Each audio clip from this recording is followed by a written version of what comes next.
Global skill development mission में आपका स्वागत है। हेलो फ्रेंड्स, ट्रिपल सी की इस सीरीज़ में आपका स्वागत है। मेरा नाम है वीरेंद्र सिंह। पिछले सेशन में हमने देखा किस प्रकार से हमने फुट नोट, एंड नोट और बुकमार्क की जानकारी ली। इस सेशन में हम बात करेंगे क्रॉस रेफरेंस के बारे में। क्रॉस रेफरेंस क्या है? आपको अपने ही पेज के अंदर अगर लिंक बनाना है, एक तरह से मैं ये कह सकता हूँ, आपको एक स्थान से दूसरे स्थान पर अपने ही फाइल या डॉक्यूमेंट या पेज के अंदर जाना है, तो उसके लिए क्रॉस रेफरेंस का इस्तेमाल किया जा सकता है।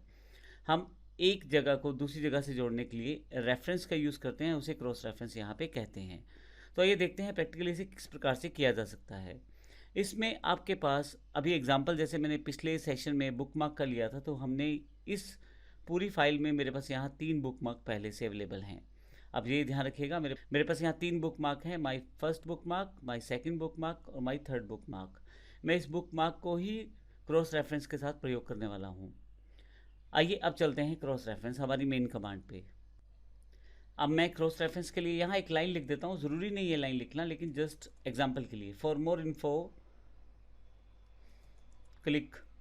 तो मैंने ऊपर दिए गए किसी चैप्टर 1 से इसे लिंक करना है, तो इसके लिए, या मैं एक बुकमार्क 1 से क्लिक करना चाहता हूँ, इसे लिंक करना चाहता हूँ, तो उसके लिए मैंने एक लाइन लिख दी है। और अब क्रॉस रेफरेंस पे आता हूँ। क्रॉस रेफरेंस में क्या है, आपके पास एक टाइप दिया हुआ है, एक इंसर्ट रेफरेंस टू और एक सिलेक्शन। लिब्रे राइटर में आप अलग अलग आइटम्स के साथ लिंक कर सकते हैं। वो अलग अलग टाइप्स की हो सकती हैं। जैसे यहाँ पे टाइप दिया गया है headings, number paragraph, drawing, bookmarks, footnote, and note इत्यादि।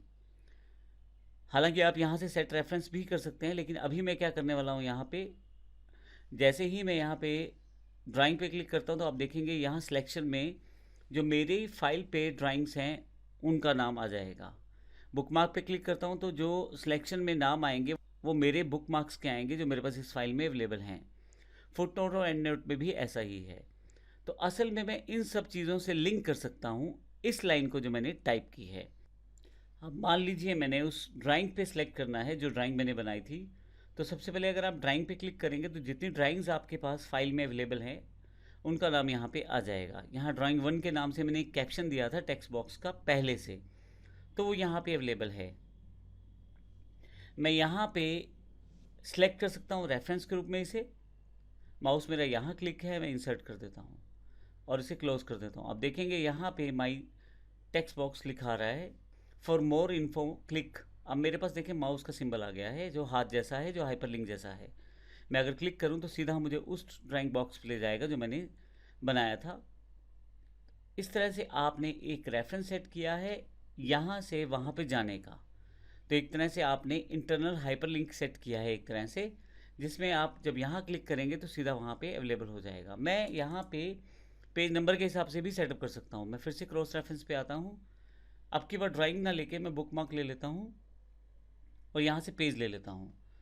तो जहाँ भी मेरा ये फर्स्ट बुकमार्क जिस पेज पे रहेगा उस पेज का यहाँ पे नंबर दिखाया जाएगा। एक नंबर यहाँ पे आ रहा है, मैं क्लोज कर देता हूँ। अब यहाँ पे अगर मैं क्लिक करूँ तो जो मेरा पहला बुकमार्क रहा होगा वहाँ पे मुझे माउस के साथ ले जाएगा। मेरा कर्सर यहाँ पे आ गया है। तो इस तरह से मैंने क्रॉस रेफरेंस सेटअप किया है दो चीज़ों के साथ, पहले ड्राइंग बॉक्स के साथ और दूसरा मेरे बुकमार्क के साथ। तो मैं फिर से यहाँ क्रॉस रेफरेंस पे आ जाता हूँ। तो आप ऊपर वाले सेक्शन के टाइप में चुन सकते हैं कि कहाँ से आप सेटअप करना चाहते हैं बुकमार्क, और नीचे वाले सेक्शन से किस तरह से आप उसे सेटअप करना चाहते हैं। आप यही चीज़ फुटनोट एंड नोट के साथ भी कर सकते हैं। मैं यहाँ माउस को यहाँ क्लिक कर देता हूँ, सिर्फ एग्जाम्पल के लिए है, आप अलग अलग लाइन्स में इसे सेटअप कर सकते हैं। फुटनोट सेलेक्ट करता हूँ तो यहाँ पे दिस इज़ फुटनोट फर्स्ट।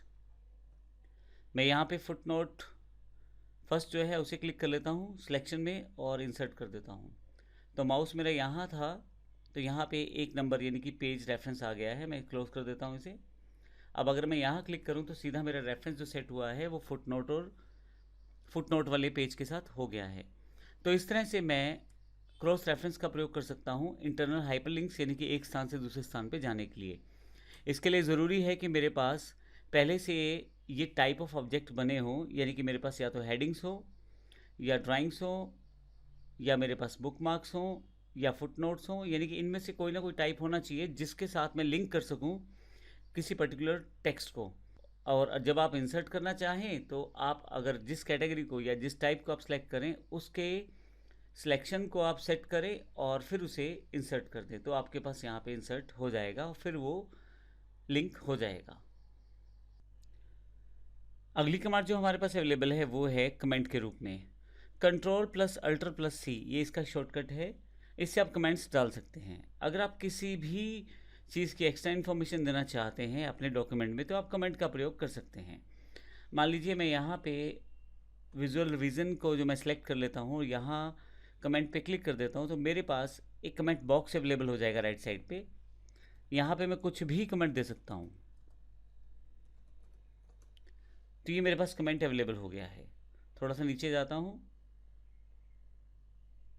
फिर से सिलेक्ट करता हूँ, फिर से कमेंट,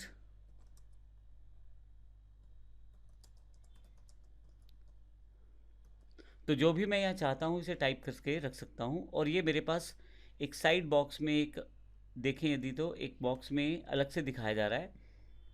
मैं नॉर्मल फ्लो में अपने डॉक्यूमेंट में काम कर सकता हूँ, ये डॉक्यूमेंट में कहीं भी साथ में नहीं है, सिर्फ आपको दिखाने के लिए, इन्फॉर्मेशन देने के लिए साथ में दिए गए हैं।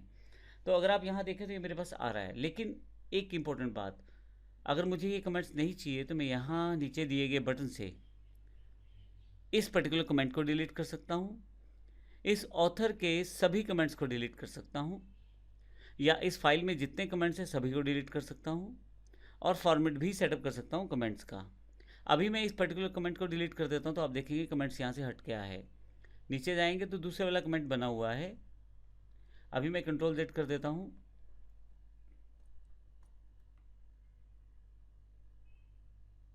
तो मेरे पास ये कमेंट वापस आ गया है। तो अब मैं एक इम्पोर्टेंट बात आपको बता दूं, यहाँ पे डिफ़ॉल्ट रूप में जब आप प्रिंटिंग निकालते हैं तो ये कमेंट साथ में प्रिंट नहीं होते, ना वहाँ दिखाए जाते हैं। लेकिन अगर आप प्रिंट में भी इन कमेंट्स को चाहते हैं तो इसके लिए आपको टूल्स मेन्यू जो ऊपर दिया गया मेन्यू है उस पर जाना है, ऑप्शंस पे जाना है। यहाँ से यहाँ देखेंगे काफ़ी सारे ऑप्शन हैं जो दिए गए हैं हमारे पास इस ऑप्शन डायलॉग बॉक्स में। यहाँ से आप राइटर चुनें, लिब्रे ऑफिस राइटर, और यहाँ से प्रिंट सेटिंग को चुनें। तो यहाँ पे डिफ़ॉल्ट नन रहता है, लेकिन मैंने यहाँ इन मार्जिन सेट कर दिया है। जब डिफ़ॉल्ट नन रहेगा तो उसका मतलब ये रहेगा कि आप कमेंट्स को साथ में ना तो प्रिंट कर पाएंगे, ना PDF पब्लिश करते समय उन्हें प्राप्त कर पाएंगे। लेकिन मैं इन मार्जिन्स करके या इनमें ऑप्शंस को सेटअप करके ओके कर देता हूँ तो फिर मैं इसका प्रयोग कर सकता हूँ। तो देखिए, अब अगर मैं इसकी PDF जनरेट करूँ, एक्सपोर्ट एज PDF, और एक्सपोर्ट कर दूं इसको, तो मेरे से फ़ाइल का नाम पूछा जाएगा। मैं पुरानी वाली फ़ाइल को रिप्लेस कर देता हूँ। आप चाहे तो नई फ़ाइल बना सकते हैं। ये फ़ाइल मेरे पास डेस्कटॉप पे पड़ी है कन्वर्टेड फोल्डर में, मैं इसे ओपन कर लेता हूँ यहाँ से। तो जो आपने कमेंट दिया है, मैं इस फाइल को ओपन कर लेता हूँ। तो जो कमेंट आपने साथ दिया है इसके, वो भी अब इस फाइल में आपको मिलेगा। थोड़ा सा नीचे आए, देखें ये कमेंट यहाँ पे साथ में अवेलेबल हो गया है PDF में, दूसरे वाला भी अवेलेबल हो गया है। तो इस तरह से आप इसका प्रयोग कर सकते हैं। तो इस तरह से आप कमेंट्स का प्रयोग कर सकते हैं। अगर आपको कमेंट नहीं चाहिए तो आप उसे डिलीट भी कर सकते हैं। लिब्रा राइटर पे वापस आता हूँ मैं यहाँ से। अगर आपको कोई कमेंट नहीं चाहिए तो यहाँ नीचे दिए गए ड्रॉप डाउन बॉक्स से आप इन्हें हटा सकते हैं। डिलीट ऑल कमेंट्स करते ही सारे कमेंट्स आपकी फाइल में से डिलीट हो जाते हैं। तो इस तरह से हमने इस सेशन में क्रॉस रेफरेंस के साथ साथ कमेंट्स की जानकारी ली। अगले सेशन में हम ट्रैक चेंजेस इत्यादि की जानकारी लेंगे। धन्यवाद।